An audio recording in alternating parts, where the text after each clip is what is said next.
Bonjour à tous et bienvenue dans cette nouvelle vidéo et comme vous pouvez le constater, petit changement de décor. Alors je vais vous expliquer, je vais vous raconter ma vie en 30 secondes. Pour ceux qui me suivent sur Twitter, vous avez vu que j'ai adopté récemment là, 2 petits chatons. Et comme vous savez, les chats, ça grimpe absolument partout, ça grimpe sur les lits, les étagères, même quand ils ont 3 mois, vous inquiétez pas. Et donc le problème c'est qu'ils commençaient à monter sur les étagères, donc il y avait là, voilà. Et donc du coup j'ai eu un peu peur que ça leur tombe dessus, éventuellement même sur moi, que ça me tombe dessus, parce que clairement c'était pas vissé. Donc j'ai dû les enlever. Alors, pour l'instant, je laisse encore le mur blanc, mais évidemment, je vais essayer d'orner un petit peu ce mur, histoire que ça fasse pas trop vide. Donc voilà, pour vous expliquer un petit peu ce changement de décor qui ne restera pas comme ça. Mais pour l'instant, ce qui nous intéresse, ce sont évidemment ces remakes mieux que les originaux. Et pourquoi je fais cette vidéo? Parce que c'est vrai, sur la chaîne, vous me voyez souvent râler contre la légitimité de ces remakes qui ne servent à rien, ces reboots, ces séquelles, etc. Et c'est vrai, beaucoup dans l'histoire du cinéma, malheureusement, ont bien prouvé que les remakes parfois ne servent à rien, mais là je vous ai dressé une petite liste de films très connus bien évidemment, mais histoire de dire que dans l'histoire du cinéma il y a quand même des œuvres, des remakes qui sont mieux que les originaux, ou parfois à égalité, ou alors qui donnent une autre vision en fait du film original, et c'est ce qu'on va voir évidemment dans cette vidéo. Alors le premier de cette sélection, c'est La Planète des Singes, une saga donc qui est sortie en 2010. Alors attention, ça se discute. Parce que je n'ai pas l'intention de dire que la saga initiée en 2010 par la Fox et qui comptera évidemment 3 films est mieux par exemple que le film de 68 avec Charlton Heston, bien entendu, puisque ça c'est un véritable chef-d'œuvre. Mais je parle en termes de cohérence de saga. La saga qui a été initiée en 68 avec Charlton Heston, elle compte 5 films. Le problème de cette saga, c'est que vous avez le premier qui est un véritable bijou, le deuxième pour moi qui est quand même un peu moins bien, le troisième qui relève un petit peu le niveau, même si on quitte un petit peu l'univers cauchemardesque, j'ai envie de dire, de la science-fiction pour aller plus sur un terrain réel et inverser un petit peu la situation entre les singes et les hommes. Le quatrième est très réussi, celui donc avec les gorilles et tout ça, et le cinquième est complètement raté. Et donc on a une saga là qui ne brille pas pour moi pour sa cohérence, pour l'ensemble de films qui pourraient être excellents, on a pour moi un film sur 2 qui est plutôt bien. Alors que la saga en 2010, le reboot, le séquel, comme vous voulez, même le préquel, parce qu'il y en a qui considèrent que c'est un peu un préquel, quoi, finalement. Là, pour moi, il n'y a quasiment pas de faute. C'est-à-dire, c'est 3 films quasiment parfait. Le premier est absolument génial parce qu'on va même mettre de l'émotion avec le personnage du petit César. Et puis le deuxième, on rentre évidemment plus dans le vif du sujet avec l'affrontement entre les singes et les humains. 2 films qui vont être signés par Matt Reeves.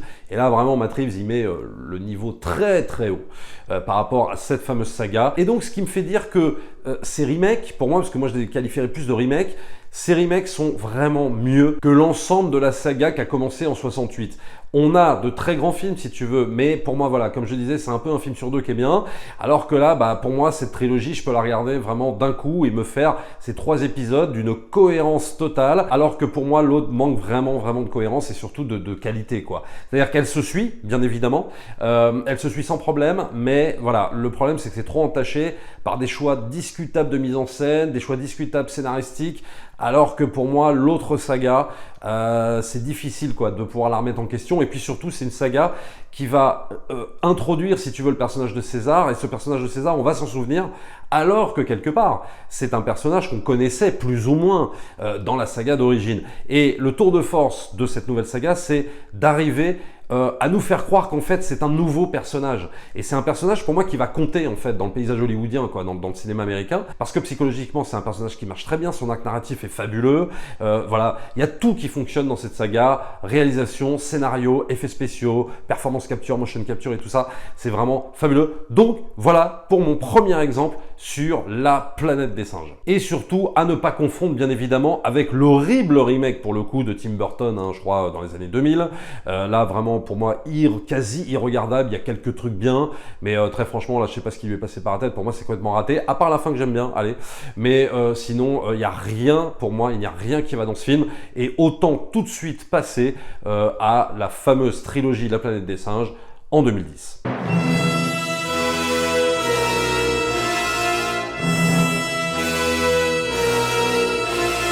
Le deuxième film de cette sélection, comment ne pas citer Cape Fear, Les Nerfs à vif. Alors là, c'est plutôt marrant parce que Les Nerfs à vif, donc réalisé par Martin Scorsese, c'est un pur film scorsésien. Et alors, il est bien mieux que l'original, là pour le coup, ce remake. Et le génie de Scorsese avec Cape Fear, c'est déjà de prendre tout le score de Bernard Herrmann, qu'il y avait dans le film original réalisé par Jack Lee Thompson, et donc de prendre en fait ce score et de moderniser le tout. Et alors là, c'est fabuleux. C'est du pur Scorsese. La caméra qui s'envole, la caméra qui est partout, absolument, sous tous les angles, les zooms avant, les travelling arrière, etc. On est vraiment dans une mise en scène hyper énergique à la Scorsese.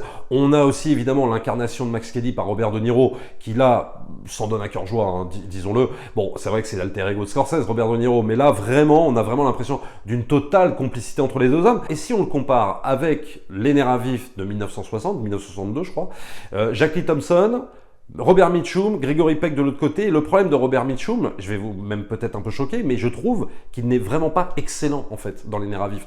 Là où il a un rôle de prédateur, comme dans La Nuit du Chasseur, où il joue, mais alors extrêmement bien, parce qu'il est superbement bien dirigé. Là, je trouve qu'il fait le minimum syndical. On a presque l'impression d'un personnage qui s'en fout d'être là, un peu nonchalant, je m'en foutiste, etc. Et on est très loin de la figure, si tu veux, du croque-mitaine, incarné par De Niro dans Les Nerfs à vif. Mais vraiment très très loin.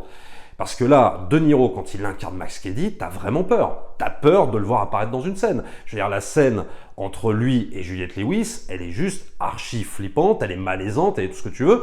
Et puis, en plus, Les Nerfs à vif, c'est un film qui va aller sur le terrain de la religion, donc ça c'est super intéressant, parce qu'on sait que Scorsese, bien évidemment, est très préoccupé par ça, par la religion catholique, puisque lui-même est un fervent croyant, et on va aller sur ce terrain-là.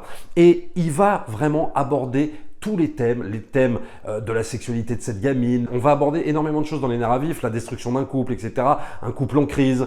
Qu'est-ce que ce personnage peut même résoudre, en fait? Ce qui est intéressant dans Cape Fear de Scorsese, c'est que ce Max Cady, c'est comme un salut, en fait, comme un salut pour cet avocat. On peut évidemment le voir comme ça, et Scorsese va vraiment axer là-dessus. Là où finalement le film de Jack Lee Thompson se contentait d'un minimum syndical avec un scénario, si tu veux, d'un méchant qui va poursuivre un avocat, et ça s'arrête là, quoi. En fait, il n'y a pas plus que ça. Et puis la réalisation, très plan-plan. Je veux dire, on a vu des films d'Hitchcock dans les années 60 qui avaient beaucoup plus d'énergie, qui ont pas mal vieilli, qui sont encore très modernes.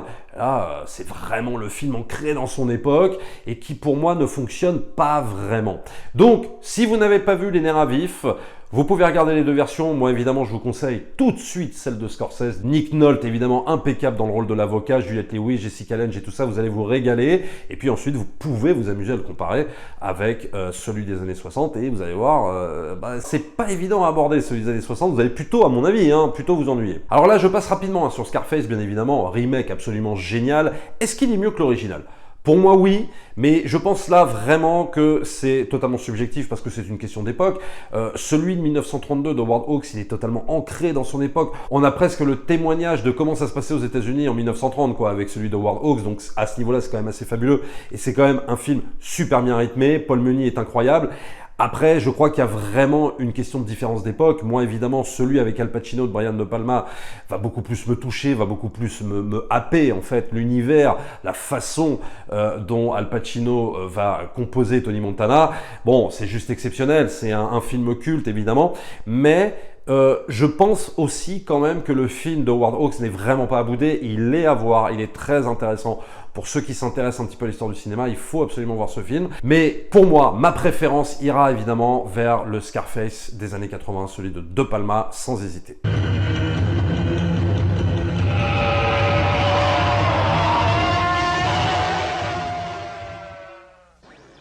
Troisième film de cette sélection, The Thing, de John Carpenter, sorti en 1982. Et alors là, je le dis sans hésiter, c'est mais 1000 fois mieux que l'original sorti dans les années 50, réalisé aussi par Howard Hawks. Et là, on voit bien que Howard Hawks, c'est pas sa tasse de thé de réaliser en fait des films plus ou moins de SF, on va dire ça comme ça, et évidemment qui va surfer sur la peur du communisme à cette époque-là, parce que c'est une grosse métaphore de ça, la chose venue d'un autre monde, c'est exactement ça.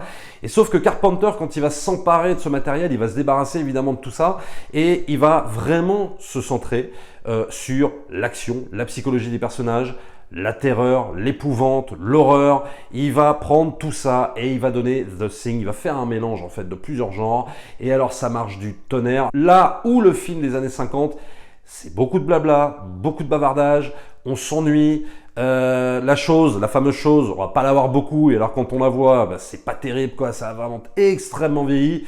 Là où le film de Carpenter n'a pas pris une ride, c'est des effets spéciaux, attention, à l'ancienne, mais alors qu'est-ce que ça fonctionne? Une fois de plus, on a encore un univers totalement palpable, avec des effets spéciaux faits par des artisans, et Carpenter lui-même prouve que là, il est véritablement un artisan du cinéma. C'est peut-être pas son meilleur film pour moi, mais c'est un des plus grands films de Carpenter, et c'est, j'ose le dire, peut-être même un des plus grands films d'horreur de tous les temps. Et là, on aurait pu craindre, en 1982, 3 ans après Alien, on aurait pu craindre la redite d'Alien, c'est vrai. Le coup d'un équipage qui se fait décimer avec une bête au milieu, etc., machin. Et évidemment, dans un huis clos, on aurait pu redouter une redite, en fait, d'Alien, et Carpenter est assez malin pour justement se démarquer, se différencier, c'est-à-dire prendre un peu ce genre de film et faire son film à lui avec sa patte, avec son génie. Donc The Thing, vraiment, c'est le film à voir si vous voulez vous régaler en termes de terreur, en termes d'épouvante, en termes de huis clos, en termes de psychologie de personnage. Les arcs narratifs des personnages sont extraordinaires. Cette paranoïa qu'il arrive à installer, qu'il arrive à distiller pendant tout le film, c'est juste mais du très très grand art.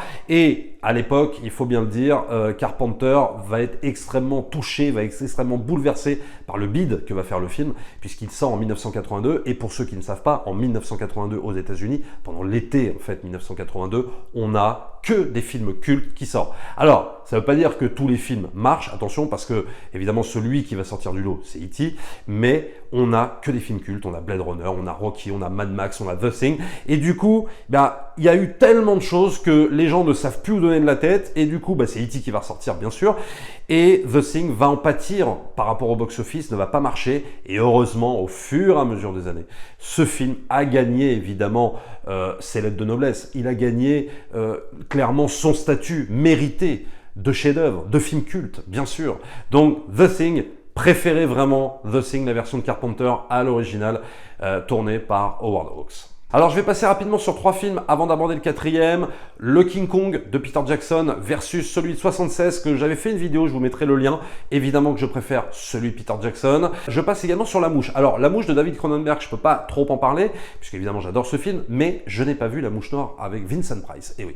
Donc je ne pourrais pas faire un comparatif, mais je pense, peut-être à me tromper, vous me direz dans les commentaires que La Mouche de Cronenberg doit être bien mieux que celui avec Vincent Price. Moi j'ai vu des photos de tournage de celui avec Vincent Price, c'est quand même pas, ça n'a pas l'air terrible. Mais bon, je ne jugerai pas puisque je ne l'ai pas vu, mais évidemment que La Mouche de Cronenberg fait partie des remakes reconnus, des grands remakes, de ceux qui ont une véritable plus-value par rapport à l'original, en tout cas c'est reconnu comme tel. Et puis j'avais juste envie de citer également La Colline à des yeux d'Alexandre Aja. Alors autant vous le dire tout de suite, je ne suis pas un grand fan d'Alexandre Aja, j'aime bien, c'est un bon faiseur, il a bien compris les codes du film d'horreur qu'il adore, le film d'horreur américain, etc.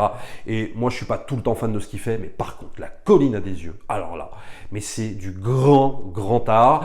Je me souviens d'avoir vu ce film, j'avais pas vu le film original, donc celui de Wes Craven, et donc après j'ai voulu justement me pencher sur celui de Wes Craven, et là j'ai été très déçu. J'aime beaucoup Wes Craven, mais très clairement je trouve que c'est un film qui a extrêmement mal vieilli, et donc je me suis remis sur celui d'Alexandre Aja, à voir en director's cut ou en version non censurée, je sais plus quelle est la version, mais c'est à voir absolument. Je veux dire, je ne comprends même pas comment ce film a pu sortir au cinéma. Enfin, je veux dire, c'est invraisemblable. Un film jusqu'au boutiste comme ça, d'horreur, d'épouvante et tout ça, mais vraiment jusqu'au boutiste, et qui rigole pas, quoi. Il n'y a pas de second degré, il n'y a pas de machin, enfin, je veux dire, on n'est pas chez Sam Raimi, quoi. C'est juste, mais hallucinant de voir un remake sorti au cinoche comme ça. Et vraiment, chapeau bas à Alexandre Aja, pour moi, c'est son meilleur film, son film le plus efficace. Donc voilà, si vous n'avez pas vu La Colline à des yeux, préférez le film, pour moi, d'Alexandre Aja à celui de Wes Craven, mais rien ne vous empêche aussi de vous plonger. Si vous voulez vous faire un petit marathon Wes Craven, vous pouvez quand même tomber dessus. Allez, 4e et dernier film de cette sélection, comment ne pas citer True Lies de James Cameron, remake de La Totale de Claude Zidi. Alors, pour être tout à fait honnête, il faut quand même reconnaître une chose, c'est que là, il y a vraiment pour moi une différence de culture. C'est-à-dire qu'on a du côté de True Lies, un film très américain, mais très américain, On a James Cameron derrière qui fait un film quasiment à la gloire de Schwarzenegger et qui va faire un gros film d'action. Et de l'autre côté, finalement, la totale, donc de Claude Zidi, on a un film axé très comédie française. Et il faut quand même saluer quelque chose, même si moi, évidemment, je vais tendance à préférer évidemment True Lies, mais il faut quand même saluer l'efficacité du scénario écrit par Claude Zidi et Didier Kaminka. C'est-à-dire que le scénario est absolument génial. Et donc, James Cameron n'a absolument pas, finalement, dénaturé, si tu veux, la structure, le squelette du scénario de base. Mais après, par contre, c'est vrai qu'il en a modifié totalement la forme.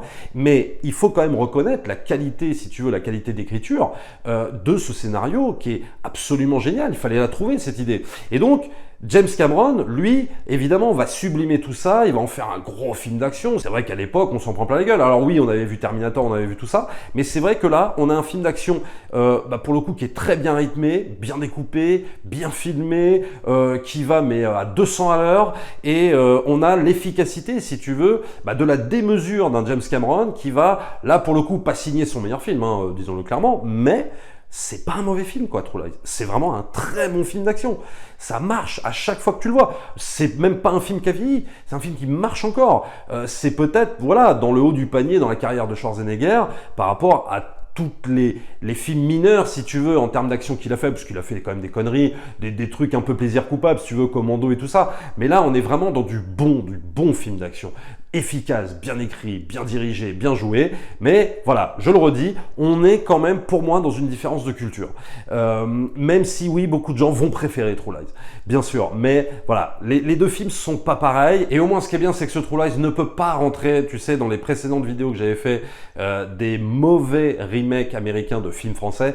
Non, True Lies ne peut pas rentrer dans cette case-là. Au contraire, c'est un des meilleurs remakes au monde. Donc, il ne peut pas rentrer dans ces cases de ces adaptations totalement foirées d'Américains qui veulent absolument s'approprier le matériel français pour en faire finalement quelque chose de totalement qui est dénaturé en fait, qui n'a plus de sens en fait par rapport au film d'origine. Là, je dirais que c'est un bon complément, quoi. Voilà, alors c'est différent, mais c'est un bon complément. En tout cas, voilà, si vous n'avez pas vu True Lies, mais je ne pense pas, vous l'avez évidemment tous vu, regardez True Lies et franchement, la totale, ça se regarde aussi sans déplaisir. Voilà ce que je pouvais vous citer comme 4 films. Bien évidemment, il y en a plein d'autres, des remakes mieux que les originaux. Il y a des sites d'ailleurs, vous pouvez aller voir, qui référencent peut-être une cinquantaine de films d'ailleurs, une cinquantaine de films mieux que les originaux. Et oui, il y en a, mais en ce moment, malheureusement, on n'aura pas vu, pour moi, dans les années 2010, ça va être très compliqué, à part La Planète des Singes, on n'aura pas vu, si tu veux, de remake, reboot, suite, etc., qui sont mieux que les originaux. Pour l'instant, il n'y en a pas eu, en tout cas énormément, à part voilà, la trilo de La Planète des Singes. Voilà en tout cas pour ces 4 films. Vous pouvez évidemment aussi